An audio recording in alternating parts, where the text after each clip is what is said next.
శ్రీ నరేంద్ర మోడీ గారు మొన్ననే లేఖ ద్వారా అభినందనలు తెలియజేయడం, ఈ ఉదయమే స్వయంగా ఫోన్ చేసి 7 గంటలకు శుభాకాంక్షలు తెలియజేయడం నాకు చాలా సంతోషాన్ని, ఉత్సాహాన్ని ఇచ్చింది అనేటువంటి విషయాన్ని ఈ సందర్భంగా ప్రస్తావిస్తున్నాను. కేంద్ర మంత్రి కిషన్ రెడ్డి గారు, అనేక రాష్ట్రాలకు సంబంధించిన గవర్నర్లు స్వయంగా ఫోన్ కాల్స్ ద్వారా, లేఖల ద్వారా అభినందనలు తెలియజేయడం జరిగింది. వారందరికీ కూడా పేరు పేరున ధన్యవాదాలు తెలియజేస్తున్నా. మనం పుట్టి ఏం సాధించాం, దేశానికి ఏమిచ్చాం, సమాజానికి ఏమిచ్చాం, మన చుట్టూ ఉన్నటువంటి ప్రాంతంలో ప్రజలకు ఏ రకమైనటువంటి మనం సేవ చేయగలం అనేటువంటి ఒక బాధ్యత గురించి మాత్రమే నేను ఈరోజు ఆలోచన చేస్తా. నా బాధ్యతను గుర్తు చేసుకోవడానికి మాత్రమే ఈ పుట్టినరోజుని నేను ఉపయోగించుకుంటాను. ఈసారి మంత్రిగా ఉన్నాను, 2వ సంవత్సరం ఇది. నన్ను పెద్ద ఎత్తున గెలిపించినటువంటి ప్రజల రుణం ఏ విధంగా తీర్చుకోవాలనేటువంటి విషయాల మీదే నేను ఆలోచన చేస్తూ ఉన్నా.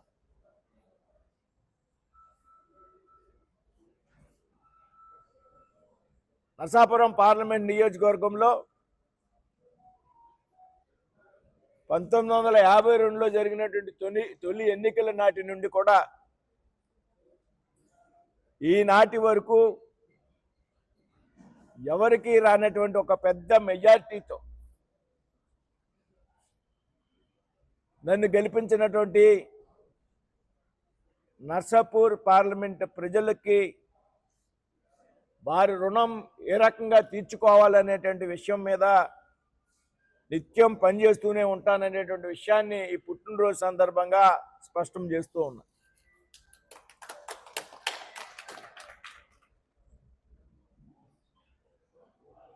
మీ అందరికీ తెలుసు,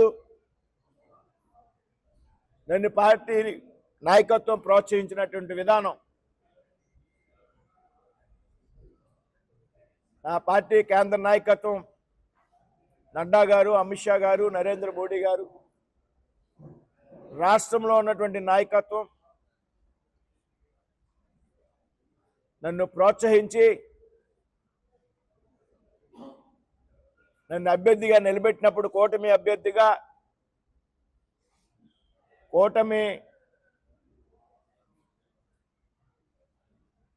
కూటమిలో భాగస్వాములుగా ఉన్నటువంటి తెలుగుదేశం జనసేన అధినేతలు చంద్రబాబు నాయుడు గారు, పవన్ కళ్యాణ్ గారు నన్ను ప్రోత్సహించినట్టు విధానం మీ అందరికీ కూడా తెలుసు. అనేక అపోహలు, అవాకులు చవాకులు,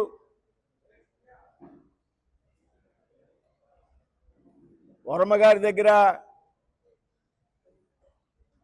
ఎలక్షన్కి సరిపడా డబ్బు లేదు అని పెద్ద ఎత్తున ప్రచారం జరిగినప్పటికీ కూడా ఒక సుశిక్షితమైనటువంటి కార్యకర్తగా, 35 సంవత్సరాల పాటు రాజకీయాల్లో పనిచేసినటువంటి కార్యకర్తగా, గతంలో ఇక్కడ 2 సార్లు భారతీయ జనతా పార్టీ పార్లమెంట్ సభ్యులను గెలిపించడంలో కీలకమైనటువంటి భూమిక పోషించినటువంటి వ్యక్తిగా, ఆ సమయంలో జిల్లా అధ్యక్షుడిగా ఉన్నటువంటి వ్యక్తిగా నేను అన్ని అంగులు సమకూర్చుకుని 7 అసెంబ్లీలో శాసనసభ అభ్యర్థులు ఎవరైతే ఉన్నారో నా మిత్రులు, వ్యక్తిగతంగా అందరూ స్నేహితులు, వారి యొక్క సహకారంతో నర్సాపూర్ పార్లమెంట్ చరిత్రలో లేనటువంటి, గతంలో లేనటువంటి మెజార్టీతో గెలిపింది అనేటువంటి విషయాన్ని సందర్భంగా స్పష్టం చేస్తూ, ఆ రోజు నుండి ఈ రోజు వరకు కూడా నన్ను గెలిపించినటువంటి నియోజకవర్గ ప్రజలకు ఏ విధంగా సేవ చేయాలి, ఏ విధంగా ఈ ప్రాంతాన్ని అభివృద్ధి చేయాలనేటువంటి ఆలోచనతోనే ముందుకు వెళ్తున్నాననేటువంటి విషయాన్ని సందర్భంగా స్పష్టం చేస్తున్నాను.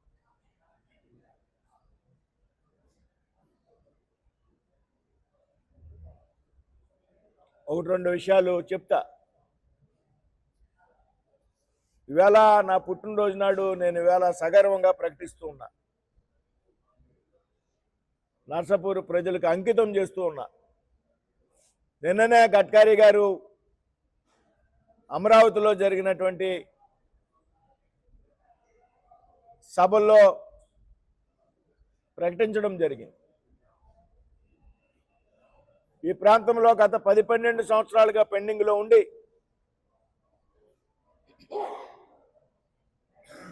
కోర్టు కేసుల కారణంగా, టెక్నికల్ సమస్యల కారణంగా కొంతమంది రాజకీయ నాయకులను రైతులు ప్రోత్సహించి రెచ్చగొట్టిన విధంగా కారణంగా గత 12 సంవత్సరాలుగా ఏదైతే ఆకివీడు దిగమరు 165 ఉన్నదో, ఆకివీడు దిగమరు 165 హైవే మాత్రమే కాదు, అది జిల్లా ప్రధాన కేంద్రమైనటువంటి భీమవరం నగరానికి సంబంధించి బైపాస్ కూడా ఆ ప్యాకేజీలో, ఆ ప్రాజెక్టులో ఉన్న విషయం మనం అంతా కూడా గుర్తు చేసుకోవాలి. ఇవాళ చుట్టుపక్కల అన్ని నగరాల్లో, రాష్ట్రంలో అన్ని ప్రధానమైన నగరాల్లో బైపాస్ నిర్మాణాలు పూర్తయ్యాయి. మన దగ్గర కూడా పూర్తయ్యాయి చాలా చోట్ల.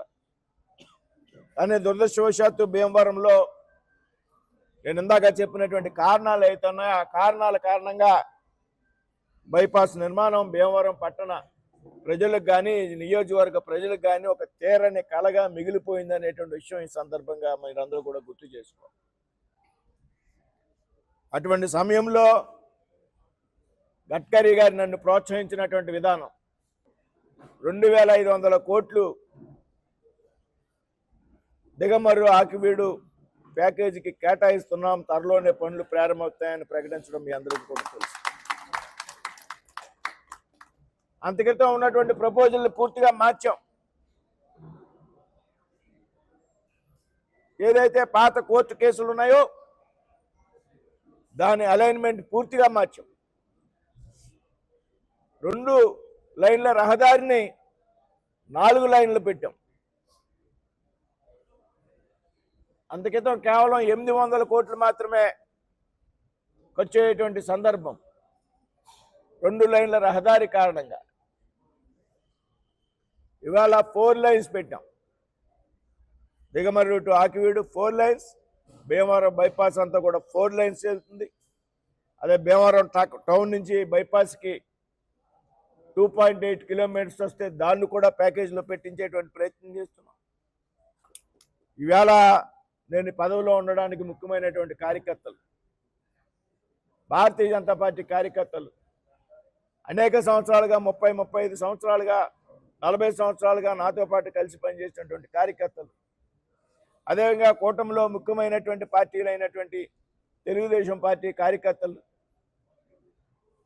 అదేవిధంగా జన సైనికులు, ఈ 3 పార్టీల కార్యకర్తలు ఎవరుతున్నారో ఆ కార్యకర్తలకు, ఆ పార్టీ నాయకులకి అందరికీ కూడా పేరు పేరున ధన్యవాదాలు తెలియజేస్తున్న ఈ సందర్భంగా నాకు వచ్చినటువంటి కేంద్ర మంత్రి పదవి ఏదైతే ఉందో ఇది నాది కాదు అనేటువంటి విషయాన్ని ఈ సందర్భంగా గుర్తు చేస్తూ నాకు ఈ 3 పార్టీలు ఇచ్చినటువంటి, కార్యకర్తలు ఇచ్చినటువంటి గౌరవంగా నేను భావిస్తూ ఉంటా.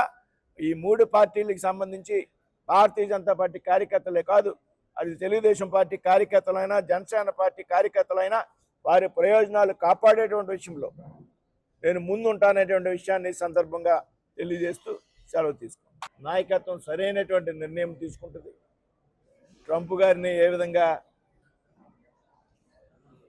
ఆయనతో సంప్రదించాలో, ఏ విధంగా ఈ సమస్యకు పరిష్కారం చూపాలో, లేకపోతే భారతదేశం నుండి మనం తీసుకునేటువంటి నిర్ణయాలు మరింత కఠినంగా ఉంటాయనేటువంటి విషయాన్ని స్పష్టం చేస్తూ ఇది అంతర్జాతీయ విషయం కాబట్టి మీద నేను ఇక్కడ ఈ విధంగా స్పందించడం కరెక్ట్ కాదు. తప్పనిసరిగా గతంలో కూడా ట్రంప్ గారు ఏ రకంగా వ్యవహరించినప్పుడు భారతదేశం ఏ రకంగా వ్యవహరించిందో అనేది కూడా మనందరికీ కూడా తెలుసు. ముఖ్యంగా ట్రంప్ గారు రెండోసారి అధ్యక్షుడు అయ్యాక ఆయన తీసుకునేటువంటి అనేక నిర్ణయాలు మన దేశం విషయంలో కాదు, వివాదాస్పదంగా ఉన్నటువంటి విషయం మీ అందరికీ కూడా తెలుసు. కాబట్టి ఖచ్చితంగా ఈ ప్రాంతంలో ఉన్నటువంటి ఆక్వా రైతుల యొక్క ప్రయోజనాలను కాపాడడానికి కేంద్ర ప్రభుత్వం, ఈ రాష్ట్రంలో ఉన్నటువంటి ప్రభుత్వం కూడా కట్టుబడి ఉన్నాయటువంటి విషయంలో ఏమాత్రం కూడా అనుమానం. తెలుగులో ఫాస్టెస్ట్ న్యూస్ ఇప్పుడు కొత్త అవతారంలో 5 సెకండ్లోనే పూర్తి వార్తా సమాచారం మీ చేతిలో. సోషల్ మీడియా ట్రెండ్స్ మీ కళ్ళ ముందుకే live TV and voice search ఆప్షన్స్తో ఇప్పుడే డౌన్లోడ్ చేయండి. యాప్ లింక్ డిస్క్రిప్షన్లో ఉంది.